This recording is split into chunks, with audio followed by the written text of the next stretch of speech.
Welcome to Karma's Harvest. Today we explore a story where vanity meets its match.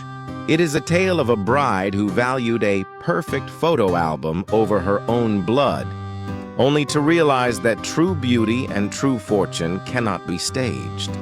In the quiet suburbs of Ohio, the Miller sisters were as different as night and day. Vanessa, the eldest, lived her life through a lens. To her, existence was a series of curated moments, filtered and posed to perfection. Then there was Clara. Clara was a librarian with a soft heart, a sharp mind, and a style that leaned toward comfort rather than couture. She wasn't unattractive by any objective standard, but in Vanessa's eyes, Clara was the blemish in an otherwise flawless family portrait. When Vanessa announced her engagement to Mark, a high-flying corporate lawyer, the wedding planning turned into a military operation. The theme was ethereal elegance. Every guest was given a color palette. Every flower was scrutinized.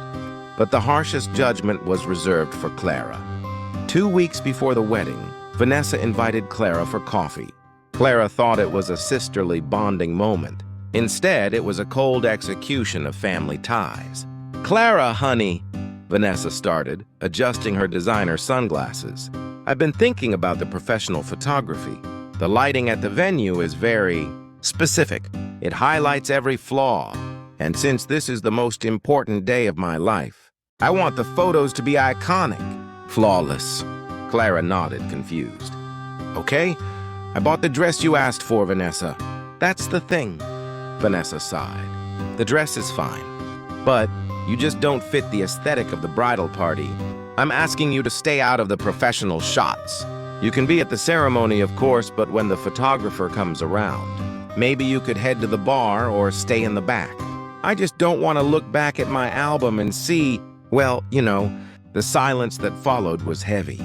Clara felt a lump in her throat. Her own sister was banning her from family memories because she didn't look like a magazine cover. "You're serious?" Clara whispered. "Don't be dramatic," Vanessa snapped.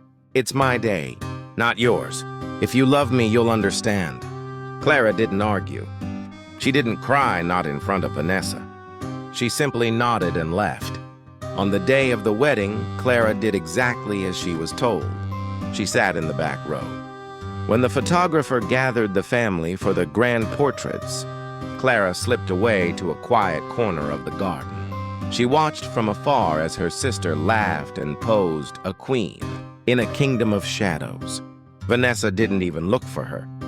The wedding passed. Vanessa went on a mini-moon, posting hundreds of perfect photos. Clara went back to her quiet life. But a week later, fate decided to intervene. On a rainy Tuesday, Clara stopped at a gas station. On a whim, she bought a Powerball ticket. She didn't usually gamble, but something in the air felt different. That night, as she sat with her cat, she checked the numbers. 1, 12, 24. They all matched. Clara hadn't just won a few dollars. She had won the $60 million jackpot. She kept it quiet for 48 hours. She hired a lawyer and a financial advisor. But news like that travels in a small town. By Friday, the local paper had caught wind of the local mystery winner. And eventually, Clara's name was out. The first person to call wasn't her mother. It was Vanessa.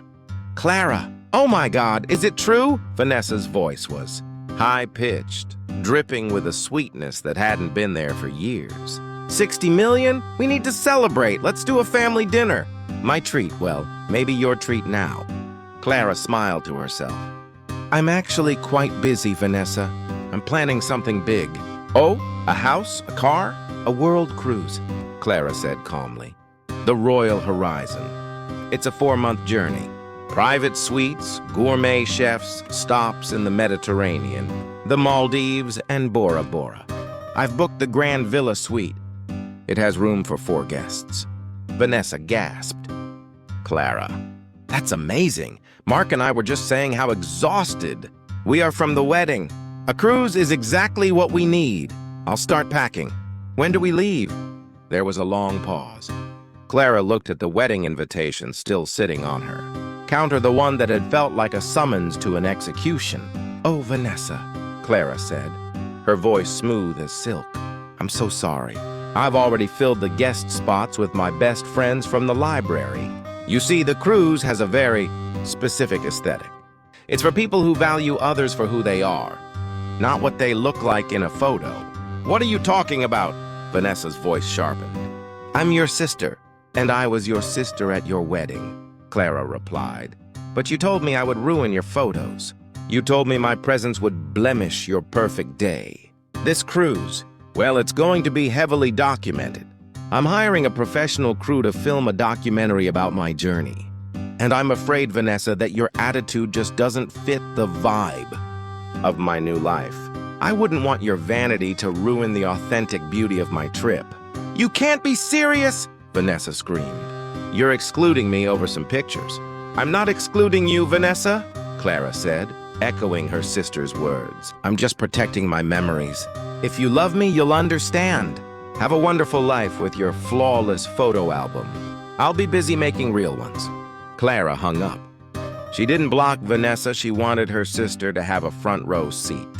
3 weeks later, Clara stood on the deck of the Royal Horizon, the salty breeze whipping through her hair. She looked radiant, not because of makeup or lighting, but because of the freedom in her soul. She posted a single photo to her social media. No filters, no posing, just a wide, genuine smile with the endless blue ocean behind her. Back home, Vanessa sat in her living room, staring at her perfect wedding album.